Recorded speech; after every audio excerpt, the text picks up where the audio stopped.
حضرت عمر فاروق رضی اللہ تعالیٰ عنہ یہاں کہتے ہیں کہ ہم اس آیت کے نازل ہونے سے پہلے حضرت زید کو حضرت زید بن محمد رضی اللہ تعالیٰ عنہ کہا کرتے تھے، لیکن جیسے یہ آیت آئی تو ہم نے انہیں ان کے باپ کے نام سے زید بن حارثہ کہنا شروع کر دیا۔ تو یہاں اسی کی طرف اشارہ ہے۔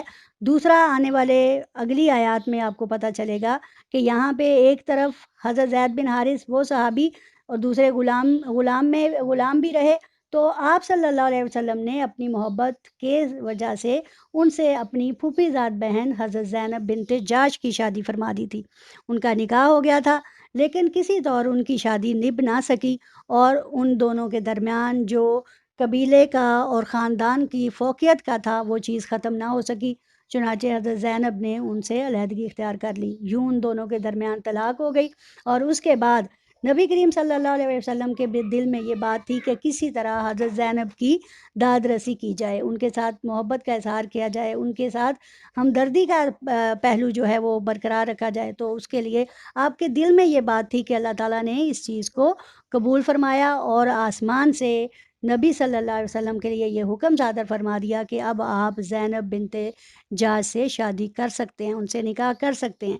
یہ اسی کی طرف اشارہ ہے۔ یہاں اس وقت عربوں میں کیا چیز تھی کہ جب کسی منہ بولے بیٹے کی بہو ہوتی یعنی بیوی ہوتی، اس کو طلاق ہو جاتی تو اسے بہو ہی شمار کیا جاتا تھا، اور اس کے ساتھ دوبارہ شادی نہیں کی جاتی تھی، بلکہ اسے اسی طرح فرسودہ رسموں کی صورت میں اگر وہ بیٹے کی بیوی ہے تو اسے سسر کے حصے میں دے دیا جائے، یا کسی دیور یا جیٹھ کے حصے میں دے دیا جائے، یا جس طرح بھی اس کے ساتھ برا سلوک کیا جائے ویسا کیا جائے، لیکن اسلام نے اس رسم کا بھی یہاں خاتمہ کر دیا، اور حضرت زینب بنت جاش کو آپ صلی اللہ علیہ وسلم سے نکاح کرنے کی اجازت دے دی، اور آپ صلی اللہ علیہ وسلم کو بھی اس دلیرانہ کام کے لیے ابھارا، کیونکہ آپ صلی اللہ علیہ وسلم کے دل میں یہ خدشہ تھا کہ اب ناقدین جو ہیں، اب کفار اور جو ہیں وہ تان زنی کریں گے، اور وہ کسی طرح زبان درازی کریں گے، اور نبی صلی اللہ علیہ وسلم کی ذات کو اذیت پہنچانے کی کوشش کریں گے۔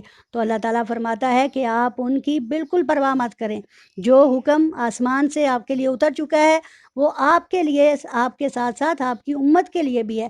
اس طرح امت کے لیے بھی ان رشتوں کے اندر آسانی پیدا فرما دی ہے کہ جن جن کے ساتھ ہمارے نکاح حلال ہیں۔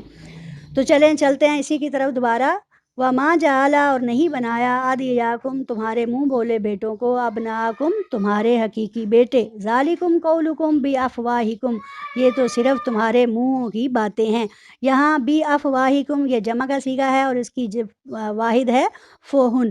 پس اللہ تعالیٰ نے تمہارے منہ بولے بیٹوں کو تمہارا حقیقی بیٹا نہیں بنایا، بلکہ یہ تو تمہارے اپنے منہوں کی باتیں ہیں، اب تم جو مرضی کرتے رہو۔ لیکن اللہ تعالیٰ کیا کرتا ہے، واللہ، اور اللہ یقولو فرماتا ہے، حق فرماتا ہے۔ اللہ کے لیے جب بھی لفظ استعمال ہوگا بیٹا واحد کا ہوگا، کیونکہ اللہ تعالیٰ 2 نہیں، 4 نہیں، 6 نہیں، ایک ہے، واحد ہے، اکیلا ہے، یکتا ہے، اس کے ساتھ ہم صیغہ بھی واحد کا ہی استعمال کریں گے۔ تو اللہ تعالیٰ کیا فرماتا ہے، واللہ یقولو، اور اللہ فرماتا ہے الحق، حق یعنی حق ثابت کر دیتا ہے، ہوا اور وہ یہدی ہدایت دیتا ہے، سبیلا سیدھے راستے کی طرف۔ اسی طرح اللہ تعالیٰ فرسودہ رسموں کو ختم کر کے لوگوں کو ہدایت کا راستہ دکھاتا ہے۔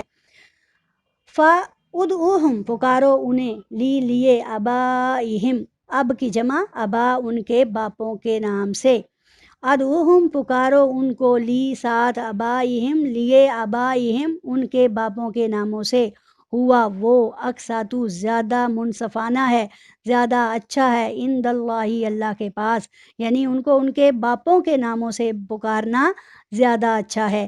فَإِن لَّمْ تَعْلَمُوا پس اگر تم ایسا نہیں کرو گے، پس علم پس اگر تمہیں نہیں معلوم، تعلموا تم جانتے، پس اگر تم نہیں جانتے، آباؤہم ان کے باپوں کے بارے میں، فاخوانکم تو پس وہ تمہارے بھائی ہیں۔ جیسے ہم کہتے ہیں کونو اخواتن یعنی بھائی بھائی بن جاؤ، یہ اخوانکم بھائیوں کے لیے صیغہ استعمال ہوا ہے۔ تو کیا فرماتا ہے کہ اگر تمہیں ان کے باپوں کے ناموں کا پتہ نہیں، پس اخوانکم وہ تمہارے بھائی ہیں، فی الدین دین میں، جیسے ہم سارے مسلمان دین میں کیا ہیں، انسانیت میں کیا ہیں، بہن اور بھائی ہیں۔